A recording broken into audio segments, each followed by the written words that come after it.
بسم اللہ الرحمن الرحیم۔ میرے عزیز طلباء اور طالبات، السلام علیکم۔ میں آپ کی اردو کی ٹیچر آپ سے مخاطب ہوں۔ آج ہم کریں گے اردو ادب کا کام، یونٹ نمبر 4، سبق نمبر 3، عنوان نظم کتاب۔ بند نمبر 3 آج ہم کریں گے۔ بار آور خواہشیں ہو جاتی ہیں دل کی تمام، زندگی کے باغ کو یوں لہلہاتی ہے کتاب۔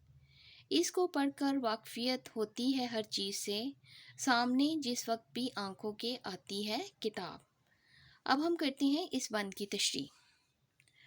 سلیم فاروقی اس بند میں کہتے ہیں کہ جو دل لگا کر کتاب پڑھتے ہیں اور کتابوں سے علم حاصل کرتے ہیں، ان کو ان کی محنت کا پھل کامیابی کی صورت میں ملتا ہے، اور ان کی زندگی ایک باغ کی طرح خوبصورت اور کامیاب ہو جاتی ہے۔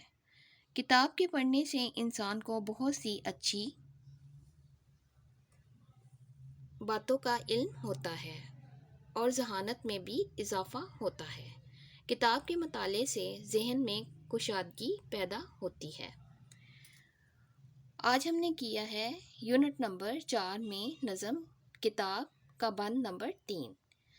انشاءاللہ تعالی اگلے لیکچر میں پھر آپ سے ملوں گی۔ اللہ حافظ۔